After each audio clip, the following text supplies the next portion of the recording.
नमस्ते। मेरी इस चैनल ब्रीथ ऑफ फ्रीडम में आप सबका हार्दिक स्वागत है। कभी कभी हमारे साथ ऐसा होता है ना कि हम कोई रिलेशन में होते हैं, चाहे हस्बैंड वाइफ का हो, बॉयफ्रेंड गर्लफ्रेंड का हो या फैमिली का हो, कुछ भी हो सकते हैं वो रिलेशन कोई एक जैसे तो होते नहीं है, सारे रिलेशंस अलग अलग होते हैं ना। सबके लिए हमारे रिलेशंस अलग होते हैं, इमोशंस भी अलग होते हैं। तो ऐसा बहुत बार होता है कि हम लोग ना एक ऐसे रिलेशन में इतने बह जाते हैं कि हमें खुद को पता नहीं चलता कि हमारे रिलेशन में हमने सांस लेने की भी जगह नहीं रखी है। शायद ये चीज़ हम खुद भी कर सकते हैं या फिर ये चीज़ कोई सामने वाला इंसान भी कर सकता है। जैसे हस्बैंड वाइफ के रिलेशन हो गए, तो कभी कभी ये भी होता है कि ये एक बंदा या बंदी होते हैं जो लोग इतने टॉक्सिक होते हैं, इतने वो रूलिंग वाले होते हैं ना कि उनको लगता है कि बस हम ही है, हम ही से ये दुनिया शुरू होगी इसकी और हम ही से इसकी दुनिया खत्म होगी। तो ऐसे ऐसे जो सिचुएशंस होते हैं ना हमारी लाइफ में, तो मैं बोलती हूँ ऐसे रिलेशंस को ना थोड़ा सा ब्रेक लगाना चाहिए, थोड़ा सा ऐसे रिलेशन को टाइम देना चाहिए। क्योंकि क्या होता है कि आप ऐसे रिलेशन को जब ज़्यादा भाव देने लगते हो या ऐसे इंसान को ज़्यादा प्रोत्साहित करते हो, तो ये इंसान आप पर बहुत बहुत बहुत हावी हो सकता है, जो आपके लिए आगे चल के खतरनाक हो सकता है। क्यों खतरनाक हो सकता है? क्योंकि फिर क्या होगा कि आप खुद भी सांस नहीं ले पाओगे ऐसे रिलेशन में। आपको खुद को भी ऐसा फील होगा ना कि जैसे अब मुझसे रहा नहीं जा रहा है। बोलते हैं ना, अति की कोई गति नहीं होती है। तो अति जो होता है ना वो बहुत डेंजरस होता है। कोई भी रिलेशन हो, उसको एक माप से होना बहुत ज़रूरी है। तब भी दो एक एक रिलेशन में जो दो बंदे या बंदी होते हैं ना, वो अच्छे से अपने आप को एक्सप्रेस कर पाते हैं। कभी ऐसा होता है कि हस्बैंड ज़्यादा हावी हो जाता है वाइफ पर, या वाइफ ज़्यादा हावी हो जाती है हस्बैंड पे, या फिर बॉयफ्रेंड या गर्लफ्रेंड, सब जगह में ये रिलेशन में लागू होता है ये चीज़। तो ऐसा होता है कि वो सांस नहीं ले पाते हमारी वजह से, और वो रिलेशन फिर आगे चल के कहीं ना कहीं टूट ही जाते हैं। तो ऐसे रिलेशन में ना हमें थोड़ा सा हिम्मत अपनी जोड़नी होगी और ऐसे रिलेशन को थोड़ा सा स्टॉप करना होगा। उनकी हर बात में हाँ में हाँ, उनकी हर बात में ना आप करते जाओगे, फिर आगे चल के क्या होगा कि आपके कोई मायने नहीं रह जाएंगे, आपकी बातों के भी कोई मायने नहीं रह जाएंगे, आपकी कोई वैल्यू ही नहीं रह जाएंगी। मतलब सामने वाला इंसान इतना हावी हो चुका होगा आप पर कि अगर आप सही भी होगे ना, तब भी सामने वाला इंसान आपको समझेगा नहीं। वो आपके फीलिंग्स को भी नहीं समझेगा, आपके इमोशंस को भी नहीं समझेगा।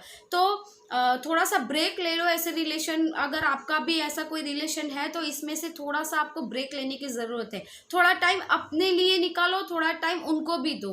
क्योंकि कभी तो ये भी होता है कि हम खुद एक रिलेशन में फ्रस्ट्रेट हो जाते हैं। हमें भी लगता है कि नहीं यार, अब ये रिलेशन मुझे नहीं लगता है कि मैं और आगे चला पाऊंगा या चला पाऊंगी। तो थोड़ा सा पॉज लेना इसलिए ज़रूरी है कि आपको अब इसके बारे में सोचना है। क्योंकि क्या होता है कि इंसान दिन भर तो कहीं भी घूम सकता है, काम कर सकता है, लेकिन लास्ट में उसका डेस्टिनेशन उसका घर ही होता है। तो उस घर में आने का भी क्या मतलब रह जाएगा, जबकि आपके वहाँ रिलेशन ही अच्छे नहीं है।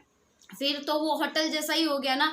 जैसे होटल के एक रूम में हम लोग घूमने जाते हैं, फिर आते हैं, खाना खाते हैं, सो जाते हैं। तो आपका जो घर है वो गेस्ट हाउस नहीं है, कोई होटल नहीं है जहाँ पर आप ऐसे मेहमानों की तरह, अतिथि की तरह आते हो, आके खा पी के सो जाते हो। तो इस रिलेशन को थोड़ा सा टाइम दोगे, तो आपको भी स्पेस दोगे ना, तो आपको भी पता चलेगा कि सिर्फ मैं ही हूँ जो इनको मिस कर रही हूँ या कर रहा हूँ, या सामने वाला इंसान भी मुझे उतना ही वैल्यू करता है। तो इससे क्या होगा, थोड़ा सा प्यार भी बढ़ेगा आप लोगों के बीच में, थोड़ा सा वैल्यू भी बढ़ेगी एक दूसरे के लिए। क्योंकि ज़्यादातर हम लोग एक दूसरे के साथ रहते हैं ना, तो हम लोग एक दूसरे की वैल्यू कहीं ना कहीं खोने लगते हैं। जो रिस्पेक्ट होती है वो भी कहीं ना कहीं छूट जाती है, वो भी खो जाती है। तो थोड़ा सा इसको ब्रेक लगाओगे, थोड़ा सा पॉज दोगे ना, तो आपको भी पता चलेगा, सामने वाले इंसान को भी पता चलेगा कि अब इस रिलेशन को हमें कैसे हैंडल करना है, कैसे इसको आगे चलाना है। जब अगर ऐसा हो रहा है तब तो ठीक है, अगर ये नहीं हो रहा है, सामने वाला इंसान आप पर बहुत हावी है, लेकिन आपने ये डिसाइड कर लिया या फिर ये डिसीजन ले ही लिया है कि नहीं अब मुझे इस रिलेशन को पॉज देना है, फिर भी सामने वाला इंसान आपको इतना वैल्यू नहीं कर रहा है या आपको मतलब ना फ़ोन कर रहा है, ना मैसेज कर रहा है, ना कुछ भी नहीं, तो आपको समझ जाना है कि ये रिलेशन अब आगे नहीं चलेंगे। थोड़ा कड़वा है लेकिन यही हकीकत है। आपको थोड़ा सा हार्ड लगेगा सुनने में, लेकिन आपकी लाइफ के बारे में सोचो तब आपको पता चलेगा कि ये थोड़ा सा स्ट्रॉन्ग स्टेप आपको लेना ही होगा, क्योंकि जब तक आप नहीं लोगे ये स्टेप तब तक सामने वाला इंसान ऐसे ही बर्ताव करता रहेगा आपके साथ, और ऐसे ही आपकी लाइफ आगे इससे भी ज़्यादा बद से बदतर होती जाएगी। तो अपनी लाइफ को हमें बद से बदतर नहीं बनानी है। हम लोग इसलिए स्ट्रगल करते हैं, हम लोग चाहे रिलेशन में हो, कैरियर में हो, कुछ भी हो, स्ट्रगल क्यों करते हैं कि आगे चल के हमारी जो स्ट्रगल है वो ख़त्म होके एक अच्छी बेहतरीन लाइफ मिले हम लोग को। लेकिन वो अच्छी और बेहतरीन लाइफ तो तब मिलेगी ना जब हम अभी जो स्ट्रगल कर रहे हैं हमारी लाइफ में वो थोड़ा सा वैलिड हो, मतलब इतना तो हो कि हम लोग उसको उसके ऊपर ये सोच सके, फ्यूचरिस्टिक हो सके कि नहीं आगे चल के अच्छा होना है। लेकिन ये चीज़ तो यहाँ पर है ही नहीं। यहाँ पर तो सब कुछ उलट पुलट चल रहा है, सब अलग ही चल रहा है। यहाँ पर तो जितना आप टाइम दे रहे हो, जितना आप मौके दे रहे हो सामने वाले इंसान को सुधरने का, उतना ही वो वर्स्ट होता जा रहा है वो इंसान। तो आपको ही समझना होगा, आपको ही अब इसको ब्रेक लगानी होगी, इसको पॉज करना होगा। आपको भी थोड़ा सा इसमें मुश्किल आएगी, आपको भी लगेगा नहीं मैं अचानक से ये सब नहीं कर सकता या नहीं कर सकती, लेकिन सच मानो यार कुछ भी होता है ना उसको जैसे आप अचानक से करोगे ना उसका रिजल्ट बहुत अच्छा आएगा आपकी लाइफ में। क्योंकि क्या होता है आप प्री प्लान करके कुछ भी करोगे ना तो सामने वाले इंसान को भी पता चल जाएगा कि कुछ तो है जो आप अलग से खिचड़ी पका रहे हो, है ना। तो ये चीज़ हमको उसको बतानी नहीं है, लेकिन वो तो सिक्योर हो जाएगा ना, उसको यही लगेगा हाँ ये तो थोड़ा सा पॉज लिया है, बाद में तो यहाँ पर ही आना है, उसको यही सब चीज़ उसको सहन करनी है, तो हम ऐसे मौके क्यों दें। ये सोचने का भी मौका सामने वाले को मत दो कि उसको वो रिलैक्स हो जाए। उसको ऐसे रखो ना कि उसको पता चले कि अगर ये इंसान मेरी लाइफ से चला गया तो मैं क्या करूँगा या क्या करूँगी। तो इस चीज़ को आपको अचानक ही डिसीजन लेना पड़ेगा, और किसी को इसके बारे में कभी मत बताना। जब भी आप ऐसे डिसीजन पर आओ ना तो इसके बारे में कभी किसी को मत बताना, क्योंकि क्या होगा कि आप तो शायद उनको नहीं बताओगे लेकिन कोई और बता देगा। तो ये चीज़ हम ही सामने से किसी को बता रहे हैं और उनको मौका दे रहे हैं कि वो उसको जाकर बता दे। तो थोड़ा सा सिक्रेटिव रहना और थोड़ा सा इसको है ना मतलब एक ही बार में एक ही डिसीजन में है ना उनको बता देना कि नहीं आप भी इतने वैल्यूएबल पर्सन हो, आपकी भी कोई रिस्पेक्ट है, आपकी भी कोई इज्जत है। ऐसा नहीं है कि वो इंसान आपके साथ कुछ भी करेगा, कैसे भी करेगा, किसी भी तरह करेगा तो आप चुपचाप सहते जाओगे। क्योंकि अगर आप सहते हो, आप ये सोचते मुझ में तो सहन शक्ति बहुत है, अच्छी बात है, सहन शक्ति अच्छी होती है, लेकिन जब ऐसे रिलेशन की बात आती है तो वो अच्छी नहीं होती, वो बहुत ख़राब होती है। इतनी सहन शक्ति आप मत लो, अपने अंदर इतना पेन मत लो कि कभी आप बॉम्ब की तरह फट पड़ो। क्योंकि हमें हमारे रिलेशंस को बचाना है, हमें उसको सुरक्षित रखना है, क्योंकि बाहर की दुनिया तो आपको भी पता है कैसी है।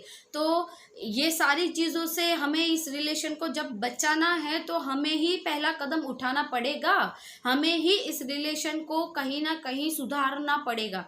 जब तक हम लोग सहते जाएंगे, लेट गो करते जाएंगे, सामने वाला इंसान तो रिपीटली यही करता रहेगा। उसको लगेगा कि नहीं ये तो मुझसे छूटकर कहाँ जाएगा, मुझसे छूटकर कहाँ जाएगी। तो यही जो भ्रम है ना, ये जो ग्रंथि है ना उनके अंदर, जो आपने सह के उनके अंदर डाली है, ये ग्रंथि भी आप ही ने डाली है। ये इसका आपको बुरा लगे अच्छा लगे डजंट मीन, क्योंकि ये ग्रंथि क्यों उनके अंदर आ गई, जब आपने उनकी सारी बातों को लेट गो किया, हर बार लेट गो किया, तब जाके उनके अंदर ये ग्रंथि आ गई है कि ये इंसान को तो चलेगा ही नहीं मेरे बगैर, ये इंसान का तो कुछ भला ही नहीं है मेरे बगैर। तो इसी ग्रंथि को हमें तोड़ना है और अपनी वैल्यू सामने वाले को बतानी है, अपनी रिस्पेक्ट सामने वाले से लेनी है। गिव रिस्पेक्ट टेक रिस्पेक्ट में बिलीव करो। ऐसा नहीं है कि सामने वाला कुछ भी बोलेगा, कैसे भी बोलेगा, किसी भी तरह बोलेगा और हम लोग हाँ जी करके सब कुछ सहते जाएंगे। बेवकूफ़ हो, जोकर हो, आप इसलिए इस दुनिया में आए थे कि कुछ भी कोई भी आकर बोल के चला जाएगा और आप ऐसे ही सहते रहोगे।